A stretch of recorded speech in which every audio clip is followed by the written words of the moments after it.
Hi everybody and welcome back to Rebellious Menstruation.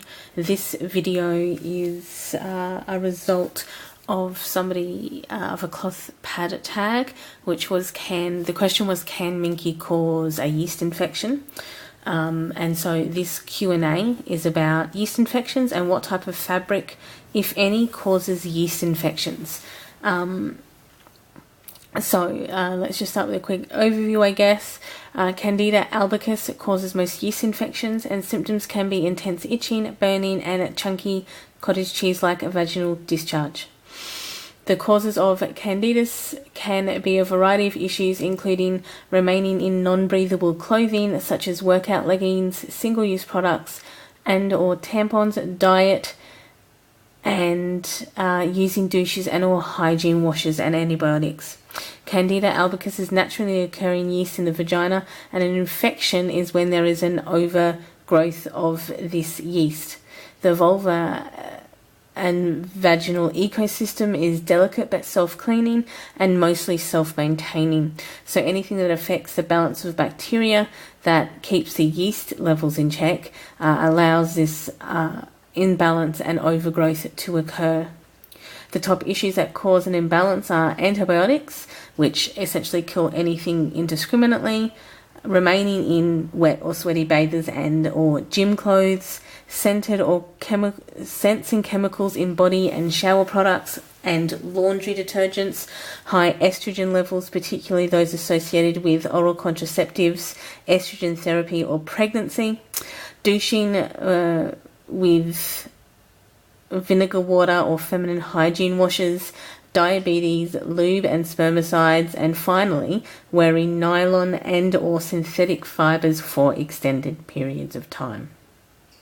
You are more likely to get a yeast infection from single-use disposables rather than from reusable products due to the non-breathability of disposable products versus the breathability of cotton and fleece products that you use in reusables. However, if you are fabric sensitive or prone to yeast infections, avoid cloth pads that are topped in peak or cotton lycra and backed in or contain PUL. Stick to natural fabrics such as cotton, knit, flannel and zorb, and with Winpro or flannel backers. And the other thing to watch out for with cloth pads, if you are very, very sensitive, is quite often this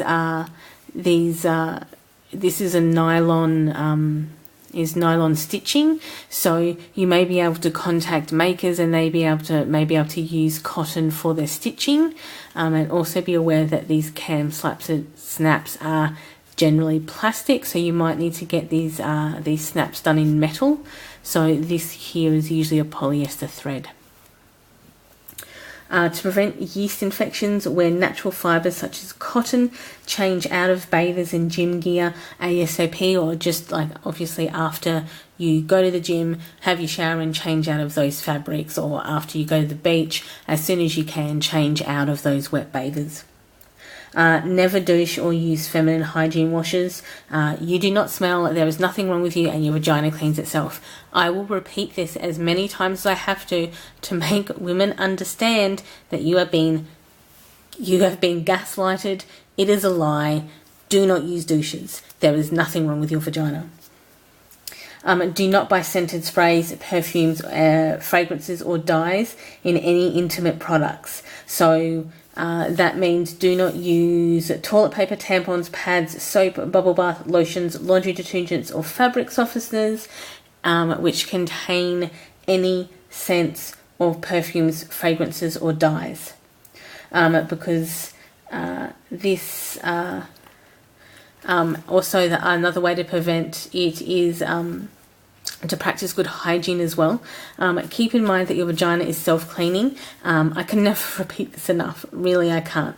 Never, ever, ever douche. Your discharge that you get, some women have greater discharge and some women have very little to no discharge. However, this discharge is your vagina cleaning itself, and leave things alone. Generally, unless something is wrong, keep it simple. Everyone should follow the KISS principle. Keep it simple, stupid. However, you should Definitely keep it simple in this case, and wash the vulva with a mild unscented organic soap or just plain water, and that can be both liquid soap and non-liquid soap. Always dry thoroughly after washing, swimming and or exercising, and do not wear tight skinny jeans and pants all the time. So basically, if you're wearing skinny jeans out of the house or to a party, when you return, try and get out of them, and just kind of like your bathers, wear them for limited amounts of time, not all the time or always. So, you know, wear those types of fashion choices for limited periods of time. Also, you give your vagina and vulva area enough time to essentially breathe. So try and sleep underwearless or naked. So have at least a period of time where you're not actually covering up. In addition, your diet will affect yeast and or infections.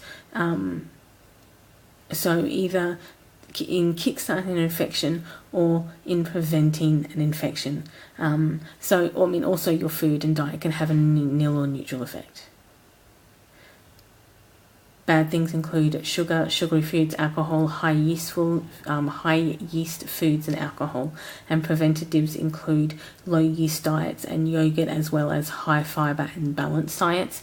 But these kind of recommendations in regards to your diets are for really people who are prone to having yeast infections or reoccurring yeast infections or multiple yeast infections. If you do not suffer from yeast infections, then you're probably doing okay. So that kind of sums it up for the time period. Just keep in mind, I am not a doctor. This is just a general overview of yeast infections in case any of you had worried about them and using cloth menstrual products. So any other questions, ask below. You can also email me, tweet me, Insta me or Tumblr me, and all of those details are down below. Other than that, enjoy the rest of your day or evening, depending on when you're watching this video, and enjoy. Bye.